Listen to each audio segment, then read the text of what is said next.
Ya, karena mumpung ada kan. Dulu kan sebenarnya waktu INA awal-awal waktu mau bikin INA ini kan banyak tuh yang bilang, wah Indonesia ini udah terlambat. Harusnya tahun 80-an waktu pada saat kita ini berlimpah uang dari minyak, itu harusnya pada saat itu sudah kan dibuat. Better late than never lah. Daripada Dan kita salah satu yang waktu itu punya ide itu kan sebenarnya bapaknya Pak Prabowo sekarang ya, Profesor Sumitra Djaya Hadikusumo ya. Oke, jadi INA itu akhirnya saya belum selesai mengenai kenapa kok saya menyebutkan sebagai the new breed of sovereign wealth fund. Nah, the new breed of sovereign wealth fund itu karena kalau sovereign fund yang lain-lain itu memakai kekuatan sendiri. Tadi saya sebagai contoh misalnya Timor Leste atau misalnya negara kecil yang namanya Norwegia gitu, yang sekarang itu sovereign wealth fund-nya itu terbesar di dunia. Dia dari oil fund juga. Dia juga dari oil fund. Nah, sekarang udah 2 triliun dolar lah gitu kira-kira dengan penduduk yang notabene nggak sampai 10 juta kalau nggak. Jadi kita itu investasi kan sekitar mungkin sampai akhir tahun ini sekitar 73 triliun atau ya 5 billion dolar lah ya. Gitu. Jadi sekitar 15 triliun, 16 triliun per tahun. Itu kan di tadinya 4 sektor, sekarang ada 5 sektor. Ya, 4 sektor itu ada yang namanya healthcare, ada yang namanya infrastruktur. Infrastruktur dibagi 2, ada transportasi dan logistik, ada juga renewable energy, dan ada juga digital. Lalu kami tambahkan advanced material nih. Nah, ini juga ada impact-nya. Nah, memang yang terbesar itu karena memang gede-gede, itu adalah di infrastruktur. Tapi infrastruktur ini ada macam-macam. Ada yang namanya transportation infrastructure, yang termasuk misalnya jalan tol atau pelabuhan atau airport. Ada juga yang namanya logistic infrastructure. Tapi kita juga ada yang namanya digital infrastructure. Nah, kita itu kalau segi IRR itu sebetulnya kita itu kan selalu bersama-sama menentukannya bersama-sama partner kita kan. Tapi ada salah satu exit itu.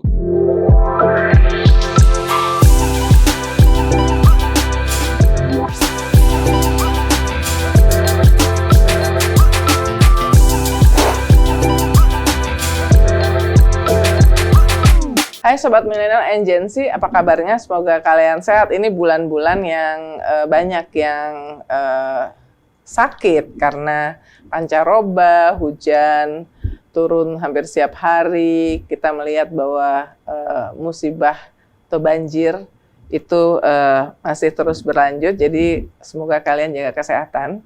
Dan kita ketemu lagi di program Real Talk with Uni Lubis.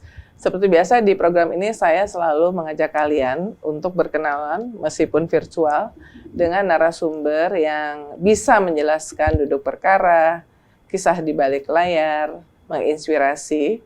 Dan kali ini mungkin yang kalian jarang tahu ya teman-teman muda nih, bahwa sebetulnya hampir 5 tahun, persisnya nanti tanggal 16 Februari 2026, itu ulang tahun ke-5 dari INA atau Indonesia National Investment Authority.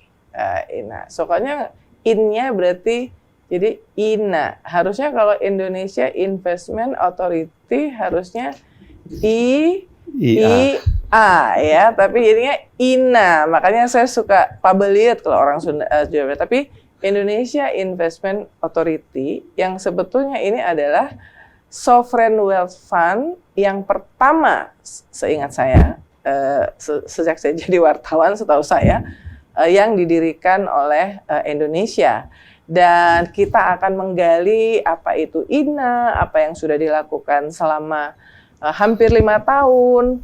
Dan sebetulnya 2 minggu yang lalu kami ngobrol di IDN Times Leadership Forum itu tentang investasi yang bertanggung jawab, responsible investment, dan ini sangat-sangat timely ya dengan situasi yang sedang kita hadapi. Dan tidak tanggung-tanggung, saya mengundang CEO dari INA, Pak Dr. Rida DM Wirakusuma. Ya, selamat datang di studio IDN Times, Pak Rida. Terima kasih mengundang saya ke sini, Mbak Uni. Nah, DM itu apa? Juanda Mulyawibawa. Juanda, jadi Rida Juanda Mulyawibawa Wirakusuma. Sunda pisan ya? Nah, sebelum saya tanya pertanyaan pertama nih, nah ini Pak Rida nih pengalaman sebagai bankersnya panjang ya. Sebelum memimpin INA, itu Pak Rida itu sempat menjadi CEO dari Bank Permata, kalian pasti tahu ya. Kemudian juga menjabat posisi petinggi di sejumlah multinational corporation, termasuk Head of Indonesia di KKR & Co, Chief Executive Officer Maybank Indonesia yang terkenal dengan maratonnya ya. CEO of Asia Pacific AIG Consumer Finance, ini insurance berarti ya, AIG ya. CEO dari Asia Pacific GE Capital Consumer Finance. Jadi panjang nih track recordnya, nanti baca artikelnya tentang profil dari Pak Rida di IDN Time ya, termasuk pengalamannya. Nah, saya mau langsung ke Pak Rida. Pertanyaan pertama nih, Pak Rida, behind the scene ya. Behind the scene gimana sih ceritanya, prosesnya dulu Pak Rida bisa diminta untuk memimpin INA ini? Saya waktu itu tuh kebetulan, kalau saya kilas balik ke belakang lagi ya, itu saya ya sudah hampir 40 tahun sih sebetulnya di profesional. Nah, 19 tahunnya itu sebelumnya di luar negeri. Jadi di Amerika pun pernah di Atlanta, di New York, di Chicago, lalu pernah di Bangkok lama 6 tahun, di Hong Kong, di Singapura, di Thailand. Jadi memang kalau orang bicara mengenai diaspora yang kembali ke Indonesia tuh, saya tuh udah bolak-balik dari dulu deh. Kerja di luar, balik ke Indonesia, kerja di luar lagi, balik lagi di Indonesia. Nggak ada gitu. jet lag-nya itu ya? Ya, nah pada saat itu saya dipercayakan, sebetulnya saya sedang pursue doktorat saya di Hong Kong. Lalu saya diminta berkali-kali, 3 kali yang saya ingat, oleh Standard Chartered dan Jardine untuk memimpin Bank Permata, karena Bank Permata itu sedang terpuruk. Malahan saya waktu itu harus mengumumkan the biggest loss in Indonesian banking history. Loss-nya waktu itu hampir 7 triliun. Nah, saya waktu itu bersama-sama dengan teman-teman di Permata, we turn around the bank lah gitu kasarnya. Dan setelah turn around the bank, saya pikir we have a very bright future. Tiba-tiba saya dipanggil oleh shareholders pada saat itu, dibilang we are in the process of selling Bank Permata. Gitu. So I have to go through that again, lewat. Terus akhirnya yang pemenangnya adalah Bangkok Bank, jadi pemiliknya. Bangkok Bank pada saat itu masuk salah satunya karena mereka tertarik, karena pernah kenal saya dulu gitu. Oh iya, karena pernah ya di Thailand ini ya. Di Thailand, iya. Karena Pirta pernah competing waktu itu, we actually beat them in the consumer finance world lah gitu kasarnya. Nah, long story short, setelah Bangkok Bank masuk, saya continue sebagai CEO. Adalah pembentukan INA itu. Nah, itu ada seleksinya. Nah, saya tidak masuk dan tidak ikut dan tidak tertarik sebetulnya pada saat itu. Nah, setelah ada shortlisted, terus tiba-tiba saya dihubungi diminta untuk jadi salah satu calon gitu. Pada saat itu calon direksi atau langsung CEO? Calon CEO. Calon untuk CEO sih sebetulnya. Iya. Kenapa? Karena mereka berpikir saya itu background-nya unik gitu. Ada private equity-nya, ada investment banker-nya, ada finance companies-nya, ada banking-nya gitu. So I have a complete background, karena kebanyakan biasanya kan kalau bankir gitu kan, kalau investment bank gitu. Kalau private equity gitu. I actually happen to have all 4 of them gitu. Nah, pada saat itu terus diseleksi. Yang seleksi sebetulnya Dewan Pengawas termasuk Pak Erik dan Ibu Sri Mulyani. Tapi pada saat itu BUMN, ya. Ya, tapi lalu setelah di shortlisted, the final appointment was oleh Presiden pada saat itu. Gitu. Jadi sebetulnya sih prosesnya itu ya Bangkok Bank yang kecelek. Mereka bilang, we come here partly because of you. Kok Anda meninggalkan kita? Terus saya bilang, wah, this is national calling. I cannot say no lah. Tapi tentunya sesuatu yang baik. toh fondasi banknya juga sudah baik gitu kan, saya juga meninggalkan dengan baik-baik lah gitu.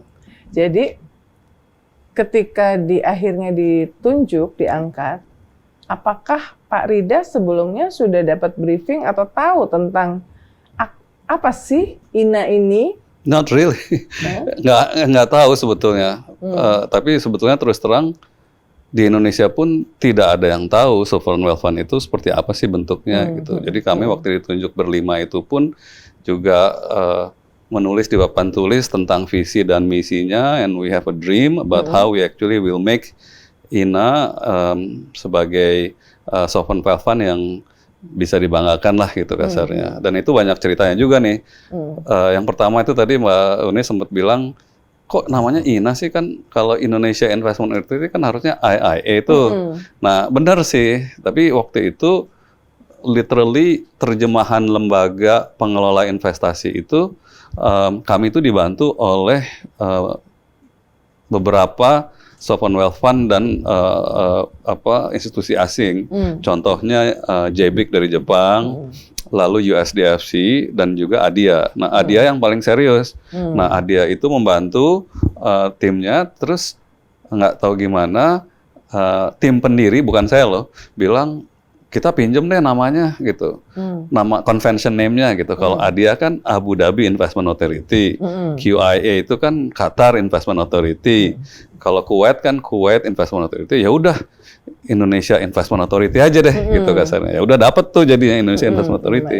Waktu dibawa ke Prabowo bilang, Pak Jokowi bilang, ya nggak apa-apa lah, pokoknya singkatannya harus INA. Oh, gitu. jadi yang singkatan harusnya dari Pak Jokowi. Iya. INA memang kayak semacam code singkatan name-nya kalau Indonesia, kita ke Olimpiade segala macam di gitu. internasional. Iya. INA. Akhirnya pakailah INA gitu kan. Nah, lalu kami kan coba mempatenkan apa segala macam itu, terus kita coba cari registrasi, ternyata ada organisasi yang namanya INA juga gitu. Oke. Tapi di Eropa gitu. Sama di investment. Bukan, nama singkatannya itu International Nurse Association. Tapi kita bilang paling enggak sama-sama mulianya lah tujuannya gitu. Oh, oke. Oh, jadi cerita di balik nama INA ya, yang saya termasuk yang Indonesia Investment Authority. Tapi kok jadi INA sih? Gitu. Jadi INA gitu kan. Nah, oke, jadi tapi waktu pas di awal kalau bicara sovereign wealth fund yang ada dalam benaknya Pak Rida tuh yang mana?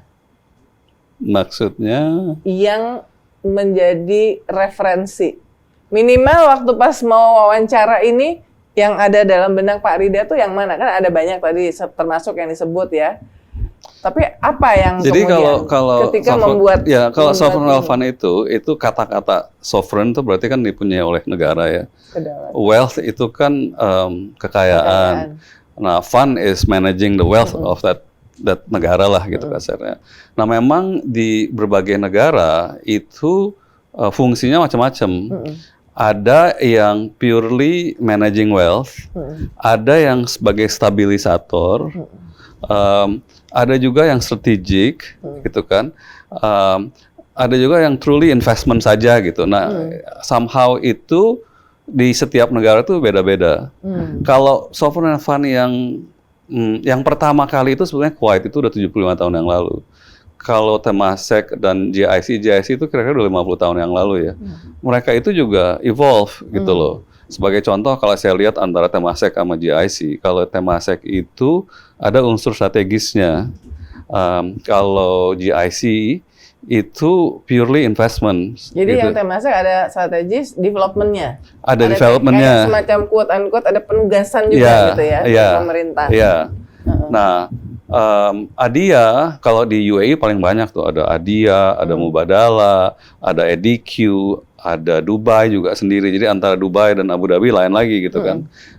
Itu juga mereka hampir semua rata-rata itu dari development terus lagi berubah gitu. Jadi sebagai contoh, kalau misalnya di Singapura itu Temasek, itu sebetulnya nggak beda jauh dengan Danantara. Jadi semua sovereign wealth fund dijadikan satu, lalu selama 15 tahun itu Temasek itu bilang pokoknya kami harus membereskan dulu nih perusahaan BUMN.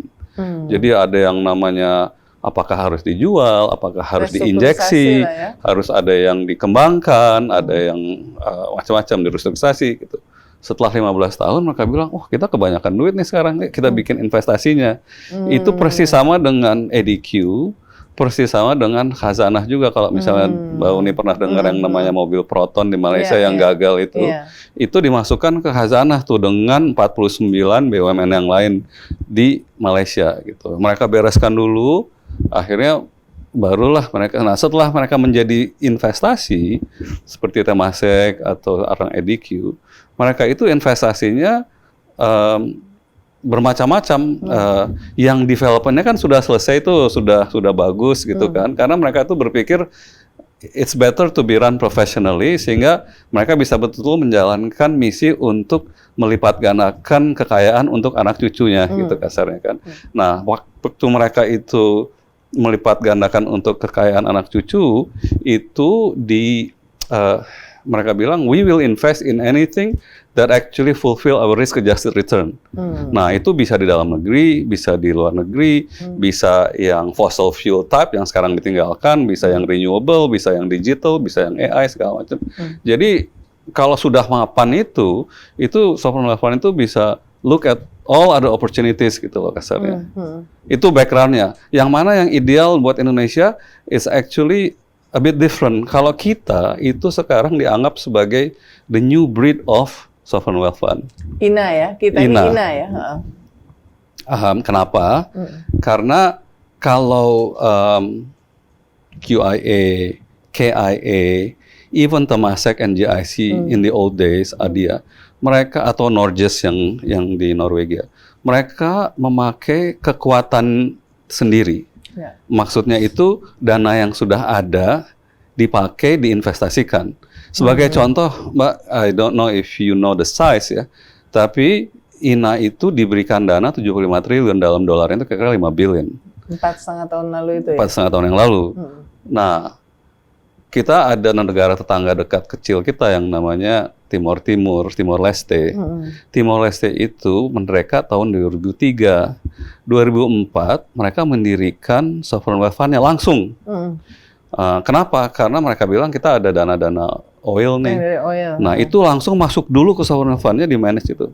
Sekarang mereka itu 1 juta penduduk ya, itu sovereign wealth fund-nya itu 18 billion dollar. Negara kecil gitu. Gitu. Atau kalau misalnya mereka mungkin ini karena mumpung ada kan. Dulu kan sebenarnya waktu INA awal-awal waktu mau bikin INA ini kan banyak tuh yang bilang wah Indonesia ini udah terlambat. Harusnya tahun 80-an waktu pada saat kita ini berlimpah uang dari minyak, itu harusnya pada saat itu sudah kan dibuat. Better late than never lah. Daripada dan kita salah satu yang waktu itu punya ide itu kan sebenarnya bapaknya Pak Prabowo sekarang ya, Profesor Sumitro Joyo Hadikusumo ya. Oke, jadi INA itu akhirnya saya belum selesai mengenai kenapa kok saya menyebutkan sebagai the new breed of sovereign wealth fund. Nah, the new breed of sovereign wealth fund itu karena kalau sovereign wealth fund yang lain-lain itu memakai kekuatan sendiri. Tadi saya sebagai contoh misalnya Timor Leste, atau misalnya negara kecil yang namanya Norwegia gitu, yang sekarang itu sovereign wealth fund-nya itu terbesar di dunia. Dia dari oil fund juga. Dia juga dari oil fund. Nah, sekarang udah 2 triliun dolar lah gitu kira-kira, dengan penduduk yang notabene nggak sampai 10 juta kalau nggak salah ya. Nah, kalau kita itu memang ada perbedaan unik. Yang satu perbedaannya, at least INA ya, diminta kalau bisa itu kita narik dana dari luar. Untuk apa dana dari luarnya? Ada 2 tujuannya. Kesatu untuk membantu pengembangan development, karena kita kadang-kadang nggak ada duit gitu ya untuk misalnya bangun infrastruktur. Yang kedua, bisa nggak dana uang masuk itu bukan pinjaman, tapi untuk supaya kita berinvestasi di Indonesia yang notabene future-nya bagus banget, sehingga bisa menghasilkan nilai tambah atau menghasilkan return. Nah, return-nya itu kita bagi-bagi gitu, untuk kita membangun, sama untuk investor luar yang masukin duit ini juga gitu, supaya mereka juga bisa berpartisipasi. Jadi, that's what happens in India dengan NIIF, that's what happened in Russia waktu itu dengan Russian Development Investment Fund, dan that's what is happening now di banyak negara-negara berkembang yang melihat contoh, salah satunya contoh kita, INA gitu, karena kita itu ada unsur development-nya, ada unsur menarik FDI-nya, berinvestasi mainly di Indonesia atau Indonesia Nexus untuk kalau bisa menghasilkan sesuatu untuk pengembangan Indonesia, dan kalau ada profitnya untuk ditabungkan untuk anak cucu kita. Gitu. That's the concept. Now we need to talk about our journey ya. Tapi kira-kira perbedaannya itu. Jadi kemudian dari semua referensi itu, kemudian INA tadi new breed seperti itu. Saya ingat pertama kali tuh kenal sama Pak Rida waktu di kantor INA ya, bulan puasa mungkin 2 tahun yang lalu. Ya. Sebelumnya INA very quiet. Waktu itu INA habis berhasil secure untuk Hutama Karya kalau nggak salah ya. Deal jalan tol. Dan menceritakan bagaimana trust terhadap Indonesia nggak segitu bagus untuk INA berjuang untuk meyakinkan. Aku ingat waktu itu aku tanya sampai berapa kali, dia 40 kali meeting katanya, karena lagi pandemik jadi tentu banyak zoom-zoomnya ya. Sesusah itu waktu itu ya Pak? Susah banget. I can share some war story kalau mau. Malahan kalau di interview itu yang namanya Financial Times lah atau CNBC lah, itu mereka bertanyanya ini dari awal sekali ya. Pada saat itu mungkin kalau Mbak Uni ingat tentang apa 1MDB di Malaysia, yang digadang-gadang kayaknya sovereign wealth fund gitu kan. Walaupun memang dana-dana sovereign, dana pemerintah, tapi lalu dikaburkan gitu, dihilangkan gitu kan. Nah, pertanyaan dari reporter pada saat itu mereka bilang gini, Pak Rida, do you know Jolo gitu kan? Saya bilang, ya saya tahulah Jolo siapa gitu kan. Nanti do you really know him? Saya bilang, ya enggak lah, I don't know him gitu. I know of him. Do you know where he went to school? Saya bilang, saya tahu dia dari Wharton. Nah, Pak, kan kalau Jolo itu kan seseorang Jolo, satu orang, dia bikin 1MDB.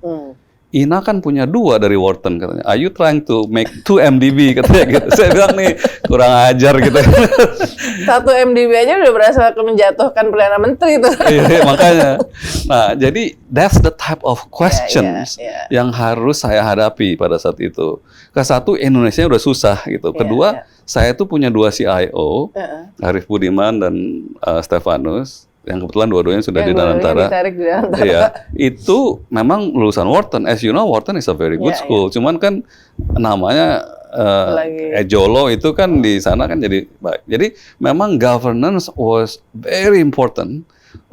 Dan trust itu sesuatu yang kalau saya selalu bilang dengan tim saya, trust cannot be asked and cannot be bought. It has to be earned. You actually have to show with the way you conduct your business, and then the trust, will be given to you once they see your action gitu loh. And Hutama Karya deal pada saat itu di Sumatera was one of those deals gitu, di mana kita berhasil meyakinkan partner-partner untuk berinvestasi selama 50 tahun di Indonesia, masuk ke proyek pemerintah. Notabene kita membeli konsesi dari Hutama Karya kalau di Sumatera, kalau di Jawa itu dari Waskita Karya selama 50 tahun, dan partner kita itu salah satunya dana pensiun bekas penjajah kita dari Belanda gitu kan, lalu sovereign wealth fund dari UAE. Nah, alhamdulillah sekarang setelah deal itu jalan, empat-empatnya performance-nya amat sangat baik gitu kan. Sebagai contoh misalnya kalau dari segi kualitas, yang satu dulu ranking 60, sekarang udah ranking 5, yang satu ranking 55, sekarang udah ranking 10 gitu. Rata-rata antara naik 40-50 lah naiknya gitu. Dan itu strukturnya kita juga waktu kita acaranya di IDN 2 minggu yang lalu kan, even third party yang dalam hal ini LPM UI kan menyampaikan bagaimana impact investment kita to the society from many different angle gitu loh. Dan that's what we hope for gitu. Iya, iya. Nah, sesudah yang pertama Hutama Karya sampai sekarang, gimana progresnya? So, Ina? secara konklusi itu we have invested 25 times, 25 deals. 25 project berarti? Ya, sudah exit 3 dengan hasil yang baik sekali. Berpartner dengan 40 partners dari 15 negara. Partners tersebut termasuk dana pensiun dari berbagai negara. Kami juga masih menunggu dana pensiun di Indonesia, belum ada yang mau partner sama kita nih. Cuman iya, tapi kalau dari luar negeri udah banyak sekali. Dana pensiun, sovereign wealth fund dari berbagai negara, asset managers, insurance companies, pokoknya yang nama yang besar-besar, strategic companies, private equities. Jadi cukup bervariasi dan mereka yakin mau bersama-sama berinvestasi majority di Indonesia, membuat menginvestasi sebuah proyek yang tentunya amat sangat membantu development, tapi juga membawa hikmah untuk kita bisa menghasilkan nilai tambah yang kita bisa tabung untuk anak cucu kita ke depan lah gitu kasarnya. Nanti kita tampilkan ya teman-teman beberapa highlight dari proyek-proyeknya Ina dan juga yang berkolaborasi dengan Ina. Nah mungkin katakanlah yang 3 lah yang mungkin menarik, sangat-sangat ya pasti harus bermanfaat karena ada aspek strategic development-nya juga. Tidak murni semata-mata ke bisnis meskipun dikelola benar-benar secara bisnis ya. Yang Pak Rida bisa bagi nama teman-teman di sini nih. Soalnya aku udah tahu sih, tapi mendingan Pak Rida yang ngomong. Karena menarik-menarik nih, termasuk yang berkaitan dengan darah itu ya, plasma darah. Ya. Tapi Pak Rida yang perlu dibagiin sama teman-teman di sini 3 gitu misalnya? Iya, sebetulnya kesatu kalau Ina sebagai institusi ya, kita tuh membangun trust, kepercayaan. Nah, kepercayaan itu dibangun melalui eksekusi yang konsisten dan transparan dengan high govern ya. Nah, kedua, kalau we wanna talk about Ina itu, we only do impact investing, we don't do anything else. Kalau jadi kan waktu itu saya pernah ditanya dengan Pak Hashim Johadi Kusuma. Beliau tanya, berapa persen sih investment Ina itu yang development in nature dan berapa persen yang commercial in nature? Terus saya bilang dengan cepatnya, Pak, investment kami itu 100% development dan 100% commercial. Bisa mencapai tujuan kembar. Ya? Nah, jadi terus ada yang nyeletuk, oh, kalau gitu 200% dong. Saya bilang, kok bisa sih gitu kan? Saya bilang gini, kalau ada proyek yang sifat developmentnya bagus banget, gitu. Misalnya membangun jalan ke daerah terpencil gitu, kan impact-nya bagus. Tapi nilai komersialnya kan nggak bagus kan, karena masih daerah terpencil, belum ada apa-apa.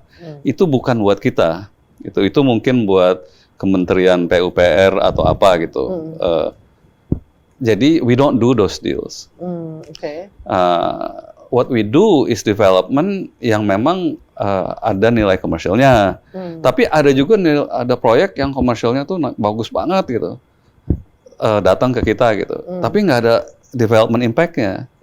That's what we don't do either gitu loh. Jadi harus both. Harus both. Kenapa harus both? Karena ya mohon maaf ya, kalau kita sebagai orang Indonesia penyandang dana pemerintah, kita tahu bahwa we have to develop something dan harus bertanggung jawab atas investasi itu dengan return yang baik gitu kan. Tapi kan kita di Indonesia mungkin kita bilang ya kalau nggak 15% IRR 12% juga oke lah gitu kan. Nah, tapi kan saya kan membawa partner dari luar nih. Nah, mereka itu harus yakin bahwa on risk adjusted return itu harus masuk hitungannya mereka gitu. Do you think they will actually invest in Indonesia just because they want to help Indonesia develop? I don't think so. Mereka mesti percaya bahwa on the risk adjusted returns itu juga bagus dan masuk buat mereka gitu.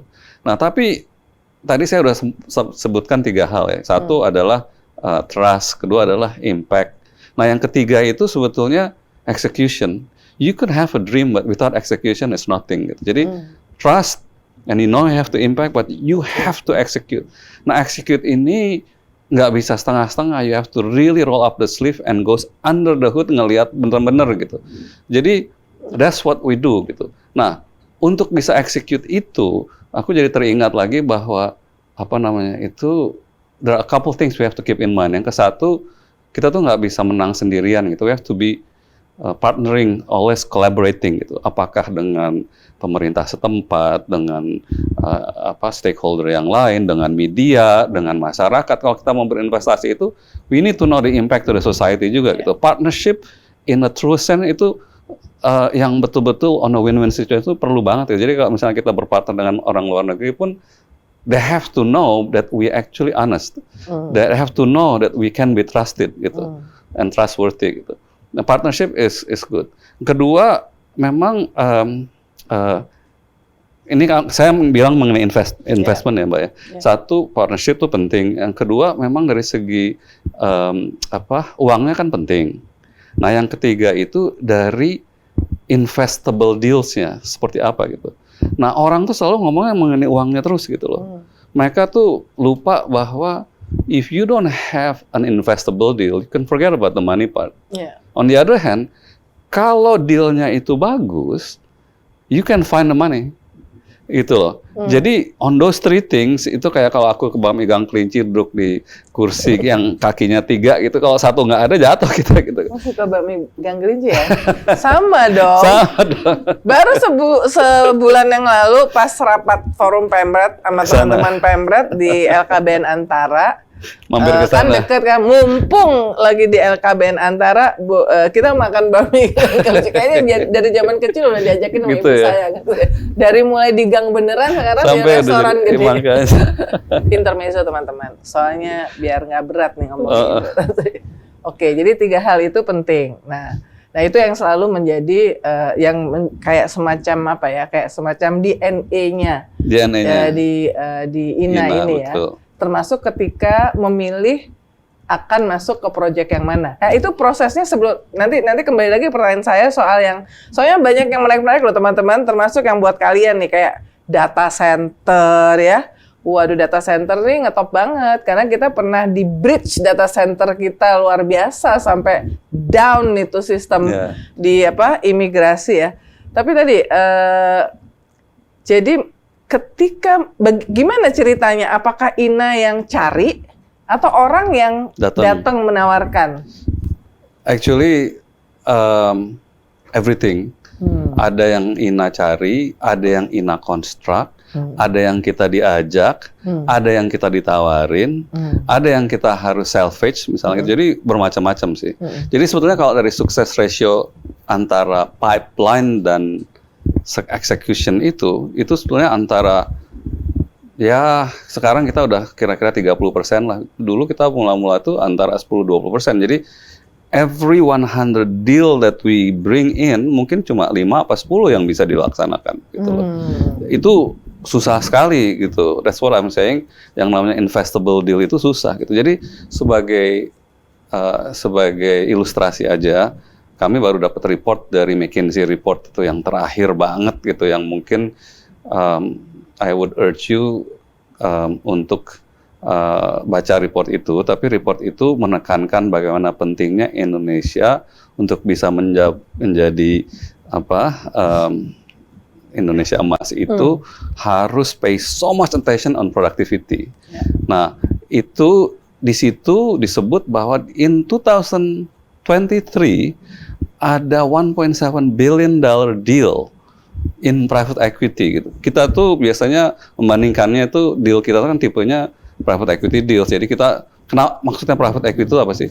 Itu adalah kita memasukkan uang equity ya Mbak ya, bukan pinjaman di yang sifatnya bukan public, bukan IPO gitu. Jadi private. Nah, jadi kalau McKinsey itu tahun 2023 itu katanya total Indonesia 1.7 billion. Saya lihat rekor kita pada saat 2023 itu kita 1.2 billion sendiri loh. Wow. Nah, hampir 100%. Ya nggak, maksud saya Hampir semuanya kan? jadi we play a huge role gitu loh Iya. kasarnya. Nah jadi memang untuk melakukan deal di Indonesia itu nggak gampang gitu loh. Kuncinya itu. Iya. Karena gini, kalau Mbak Uni datang deh ke Salim Group, ke Jarum, ke Konglo gitu kan, would they do deals if the operations that they have itu very very profitable? Nggak mungkin lah, gitu loh. Kalau misalnya ada ditawarin, mungkin dealnya udah jelek-jelek banget gitu loh. Iya. So to be able to find deals yang betul-betul constructively baik, kadang kita harus mencari white space gitu. Saya bisa kasih contoh kayak data center atau plasma atau yang lain-lain gitu. Atau misalnya deal di toll road itu dengan Hutama Karya itu mereka leverage-nya, debt-nya itu ketinggian, saking ketinggiannya itu kadang-kadang untuk maintenance mungkin sulit atau untuk konstruksi masih sulit gitu kan. Kalau jalan Sumatera itu kan dari atas sampai bawah kan belum nyambung kan. Tapi kalau mereka yang kesini aja udah agak kesulitan, gimana caranya gitu. Jadi waktu kami masuk itu ada beberapa hal. Satu, mereka bisa mengurangi hutangnya. Kedua, PMN nggak usah harus terlalu besar. Ketiga, mereka bisa pakai dananya untuk membangun ruas-ruas yang tadinya nggak bisa gitu loh. So that's really nyambung. Jadi impact development bagus gitu. Nah pada saat itu dulu waktu kami sebelum masuk itu, Hutama Karya itu harus pinjam uang dari himbara itu dengan jaminan pemerintah. Waktu kami masuk, jaminan pemerintahnya lepas gitu. Kami menjalankan dengan operation dengan capital yang baik, execution yang baik. Jadi kasarnya itu win-win lah, win for Hutama Karya, win for rakyat karena ininya baik, win for government of Indonesia karena udah nggak ada garantinya, gitu loh. And that's what we like to do more gitu. Oke. Nah, Pak, waktu membuat assessment, keputusan, proses kerja dalam INA itu, apakah setiap, INA kita mau invest di sini nih, udah ketemu nih dealnya apa segala macam, itu yang mutusin INA atau pemerintah? Karena pakai duit dimodalin tadi. Ya, jadi INA itu kan is a sui generis with a special status ya. Jadi the investment committee-nya itu ada di INA. Jadi kita nggak harus ke pemerintah lagi, gitu. Tapi memang defense kita tuh berlapis-lapis lah. Yang pertama mungkin the deal team, yang kedua ada risk management-nya, yang ketiga ada investment committee-nya. Nah, investment committee-nya ada dua nih, ada investment committee INA, ada investment committee partner kita juga gitu loh. Jadi kasarnya kalau kita lihat deal sesuatu, jadi menurut kita bagus gitu, terus mereka bilang ya susah juga gitu. Terus ada lagi yang namanya internal audit, ada lagi external audit gitu loh. Jadi ini it's actually berlapis-lapis sih sebetulnya itu. Jadi kalau Dewan Pengawas yang tadi termasuk Menteri BUMN pada saat itu ya, waktu awal ya, sekarang Menteri BUMN-nya udah nggak ada, diganti BP ya, BUMN. Ya kan, Pak Doni kan? Kementeriannya kan udah nggak ada kan? Iya betul, di Pak Doni dan Pak Purbaya. Menteri Keuangan. Ya. Nah jadi fungsi Dewan Pengawas mereka mengawas dari governance kita sih. Nah kalau governance itu maksudnya apa sih? Kalau misalnya mereka juga ada komite yang remuneration committee, ada yang namanya audit committee, ada juga yang namanya ethical committee gitu kan. Lalu di kita pun ada juga yang namanya audit committee, ada yang namanya HR committee, ada yang namanya investment committee gitu. Tapi investment decisions are made within INA gitu. Ada hal-hal yang misalnya kalau kita mau masuk sendirian dan karena itu resikonya lebih tinggi biasanya. Kita minta izin dulu ke Dewan Pengawas, tapi itu dikasih kondisikan. Misalnya waktu itu kita bilang kita masuk dulu karena timing, tapi in the next 2 years kita akan jual ke partner kita. Itu pernah gitu loh. Dan itu sudah kita jalankan dengan baik. Nah,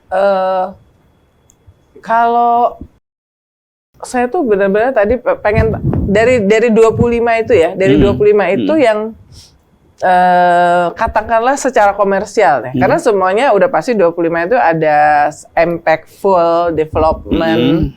Angkanya seperti apa sih kira-kira? Iya, gitu. dari range of jenis bisnisnya, jenis sektornya, dari yang 25 itu yang paling ini. Yeah, let me bring this to to a real level ya Mbak ya. Ya. Jadi kita itu investasi kan sekitar mungkin sampai akhir tahun ini sekitar 73 triliun atau ya 5 billion dolar lah ya. Gitu. Jadi sekitar 15 triliun, 16 triliun per tahun. Itu kan di tadinya 4 sektor, sekarang ada 5 sektor. Ya, 4 sektor itu ada yang namanya healthcare, ada yang namanya infrastruktur dibagi 2, ada transportasi dan logistik, ada juga renewable energy, dan ada juga digital. Lalu kami tambahkan advanced material nih. Nah ini juga ada impact-nya. Nah memang yang terbesar itu karena memang gede-gede, itu adalah di infrastruktur. Yeah. Tapi infrastruktur ini ada macam-macam, ada yang namanya transportation infrastructure yang termasuk misalnya jalan tol atau pelabuhan atau airport. Ada juga yang namanya logistic infrastructure, tapi kita juga ada yang namanya digital infrastructure. Nah, kita itu kalau segi IRR itu sebetulnya kita itu kan selalu bersama-sama menentukannya bersama-sama partner kita kan. Tapi ada salah satu exit itu kira-kira 12-13% IRR yang kita udah pernah keluar. Di logistik itu kita baru keluar IRR-nya 28%. Gitu. Lalu di digital IRR-nya 18% tapi US dollar gitu. Jadi our returns are actually pretty interesting. Itu satu. Belum lagi yang sekarang yang sudah ada nih gitu. Jadi kalau dari segi deal, kami itu sekarang mungkin Mbak Uni tahu atau kurang tahu, kita itu sekarang sudah the third largest owner of toll road di Indonesia. Nomor 1 masih Jasa Marga ya? Nomor 1 Jasa Marga, itu kira-kira 950 km. Yang nomor 2 itu adalah Hutama Karya, 450 sekian kilometer. Kita nomor 3. Nah, di bawah itu ada Astra, ada CMMP, segala macam. Berapa panjang kalau yang Kalau kita 256 lah gitu. Sebetulnya for someone yang from a standstill terus sekarang udah nomor 3 lumayan lah gitu kan nggak salah. Jalan tol itu yang infrastructure. Nah, tapi kita juga masuk ke pelabuhan, pelabuhan Belawan bersama dengan DP World yang notabene adalah operator pelabuhan terbesar di dunia. Gitu. Itu bekerjasama dengan Pelindo. Nah, jadi so far Pelindonya seneng, kami juga seneng gitu kan.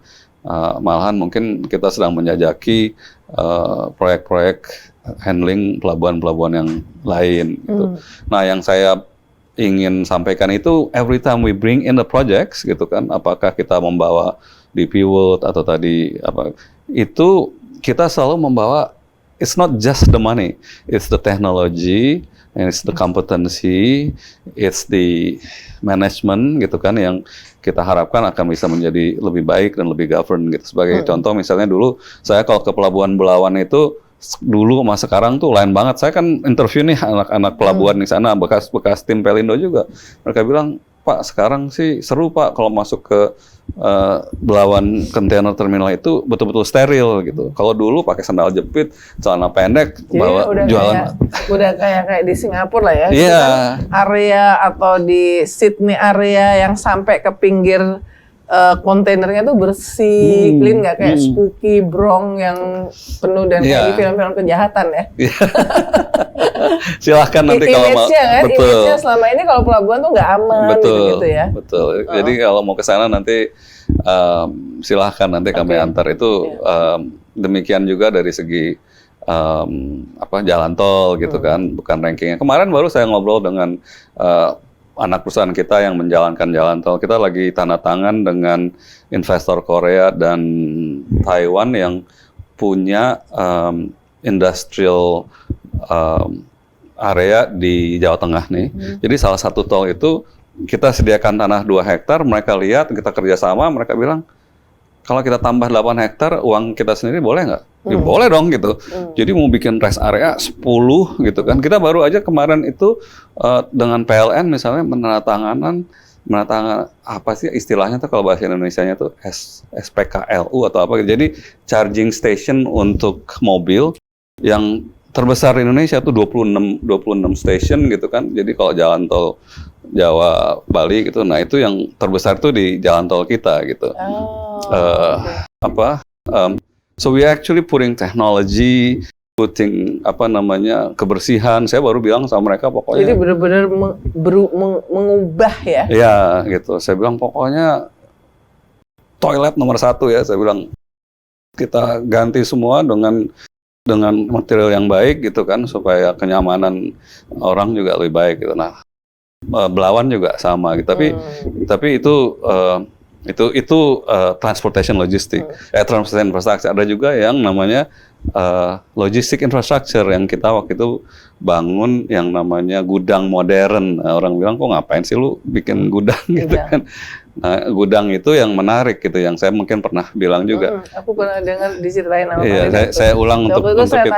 Waktu saya tanya kok masuknya ke gudang. Emang gitu bisnis kan. gudang ini menguntungkan? Iya. Diceritain Pak. Iya, jadi gudang itu di Indonesia itu ada 29 juta square meter gudang.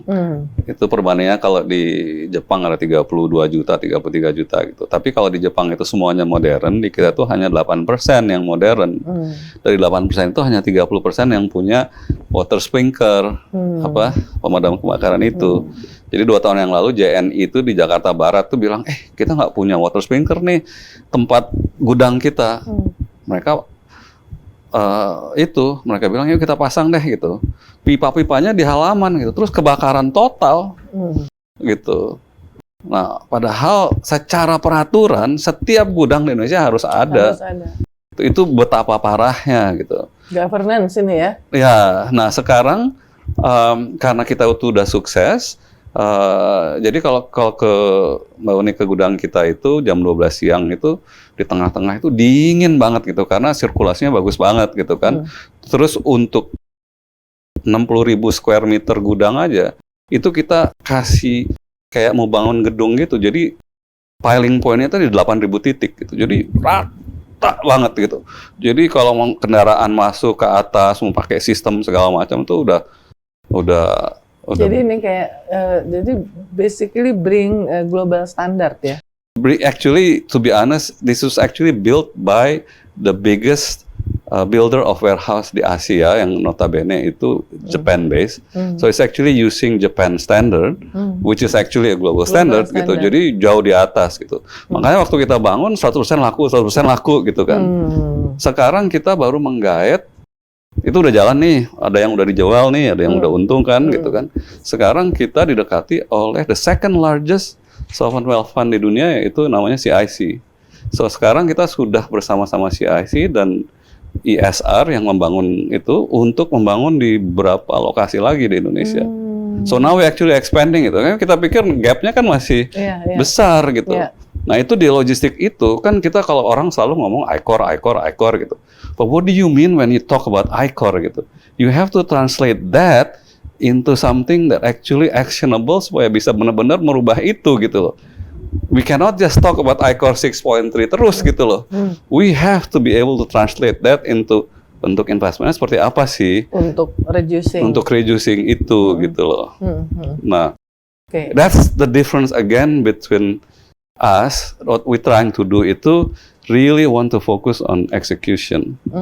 Jadi kalau yang di logistik itu juga itu jadi infra and digital, infra and transport dan logistik, infra. Terus yang kedua di digital. Digital itu kita sudah masuk di digital commerce. Dulu masuk ke Traveloka, tapi sekarang sudah keluar, sudah realize our profit.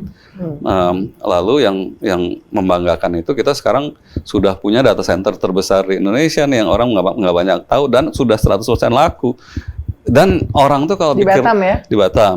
Dari nol tuh nggak ada orang tahu bahwa Batam. Ini maksudnya kalau kita Pak Rida dari tadi selalu ngomong kita berarti kepemilikan ya, berarti INA ya? Iya.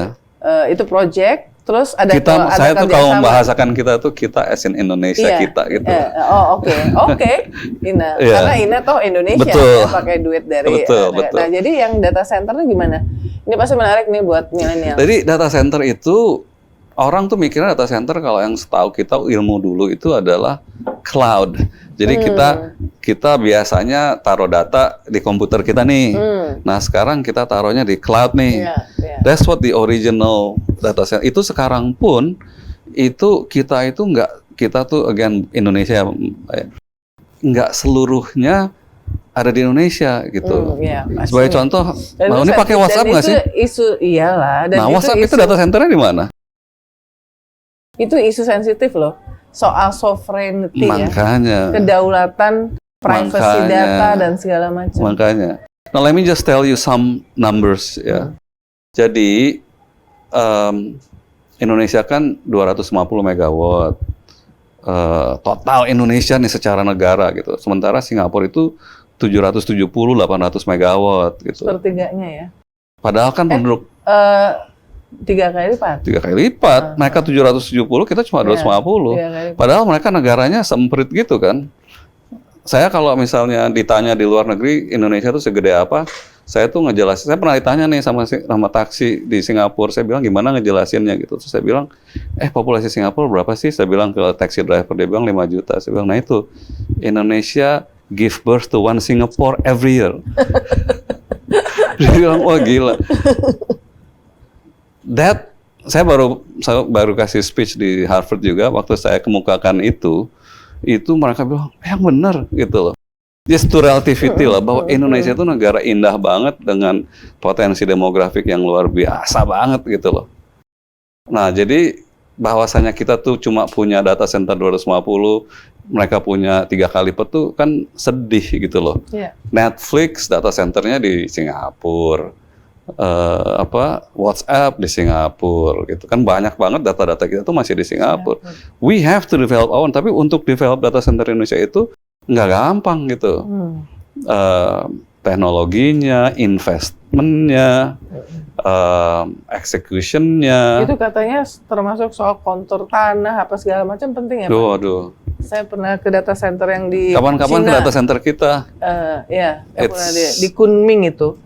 Itu kan di bawah itu. Pokoknya itu nggak boleh, katanya dipilih yang tidak relatively nggak akan ada gempa, bencana apa segala macam gitu ya, sampai kayak gitu katanya. Iya, jadi if you go to our data center di Batam juga, tadi kan saya bicara soal 8.000 paling point gitu ya buat data center, buat warehouse.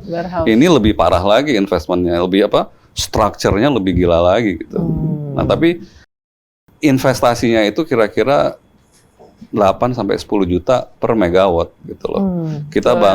Kita bangun di Batam 72 megawatt itu kira-kira hampir 650-700 juta gitu. Dolar. Imagine kalau kita mau bangun 1 gigawatt tuh triliunan, puluhan triliun lah sebetulnya. Nah, our team is ready. My partner is ready. Kita kalah sama Johor gitu. Johor sekarang lagi bangun 1 gigawatt gitu loh.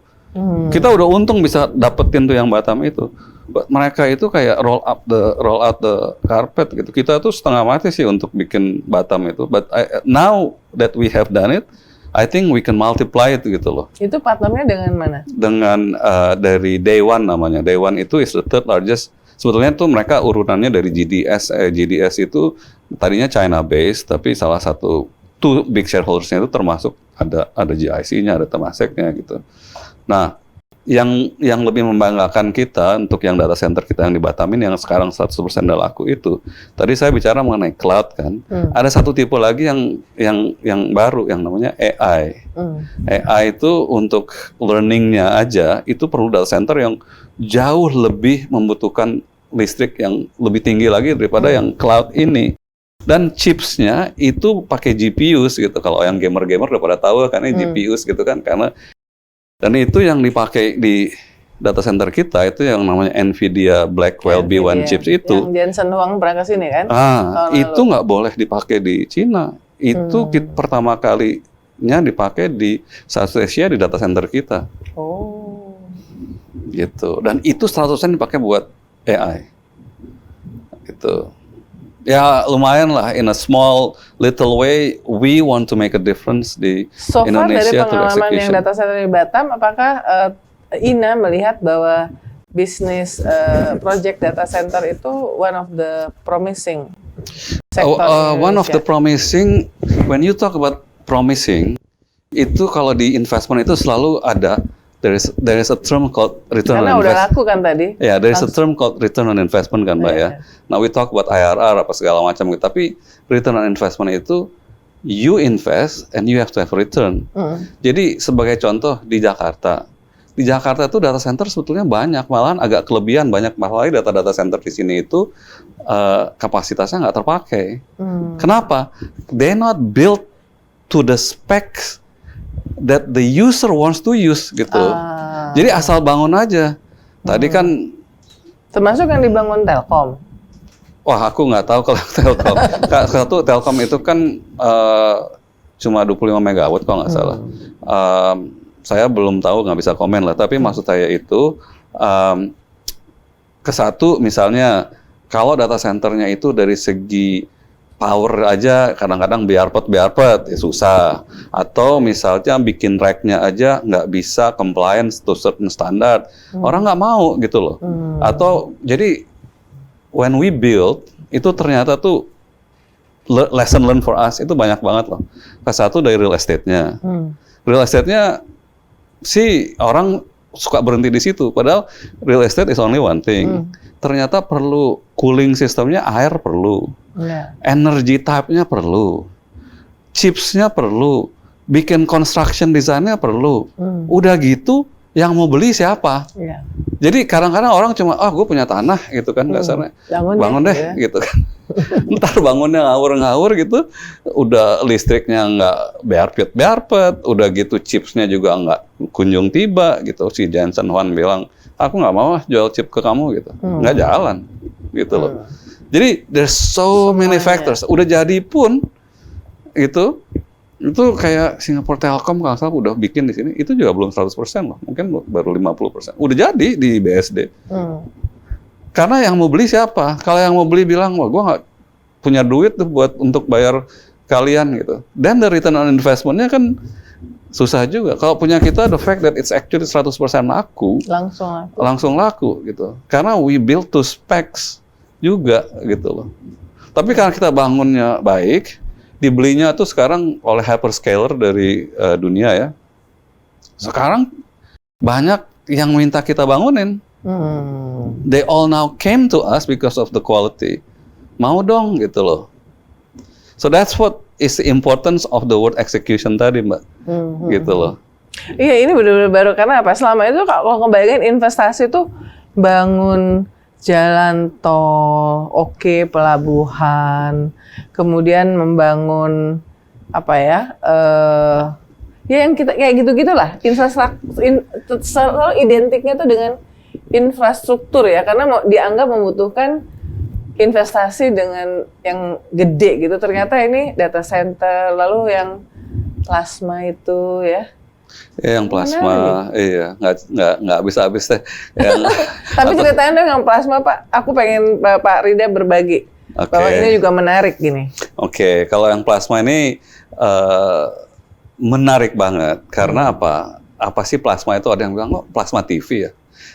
Saya plasma darah, guys. Plasma darah, gitu kan. Jadi, PMI itu di Indonesia setahun mengumpulkan 4 juta kantong darah.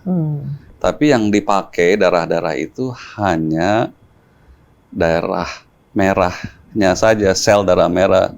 Sel darah putih dan plasmanya itu dibuang. Gitu. Lalu kalau kita perlu plasma, misalnya kayak dulu waktu pas COVID Gamaras, atau kalau misalnya orang ke rumah sakit tabrakan terus perlu albumin, itu semua 100% itu impor. Padahal plasma itu merupakan sebuah bahan ketahanan kesehatan yang amat sangat penting. Jadi di seluruh dunia itu sebetulnya negara-negara yang punya ketahanan bagus untuk plasma darah itu siapa? Ya, the most populated nations di dunia siapa? Ya, nomor 1 Cina, India, Amerika, kita nomor 4 gitu loh. So why did we throw away all the darah-darah gitu loh kasarnya? Menarik kan teman-teman? Coba ini namanya hashtagnya baru tahu. Nah, lalu saya kalau kita bicara dengan Pak Budi Sadikin atau Pak Yusuf Kalla yang sekarang itu ketua PMI, mereka bilang, this is a dream we have been dreaming for 17 years, tapi nggak bisa-bisa, gitu loh. Waktu pas kita investasi bersama SK Group segala macam sekarang. SK ini dari South Korea. Dari South Korea. Jadi pemain plasma di dunia itu ada beberapa, top 5 lah, mereka salah satunya. Ada juga yang besar-besar dari Eropa, misalnya Grifols yang terkenal dari Spain misalnya gitu, atau Takeda dari Jepang gitu. Nah itu akhirnya terbentuklah gitu pabrik plasma yang akan jadi ini sekarang sudah 99% ya. Di mana ini? Di Kerawang. It's actually even more modern than the one in Korea. Gitu. So kalaupun nanti ada kesempatan silahkan berkunjung. Gitu. Jadi kita akan berubah jadi importir. Nah, kan jadi menjadi bukan mungkin akan jadi eksportir. Karena bahan mentahnya banyak di Indonesia. Dan orang itu, saya kebetulan donor darah ya. Tapi kan kalau saya habis donor darah itu kan ya ada tenggang waktu, misalnya sebulan, dua bulan nggak boleh donor itu lagi gitu. Kalau plasma itu biasanya setiap 2 minggu tuh kalau mau bisa gitu. Karena it's actually produced by body, itu gampang sekali. Kalau di Amerika malah ada kompensasi uangnya.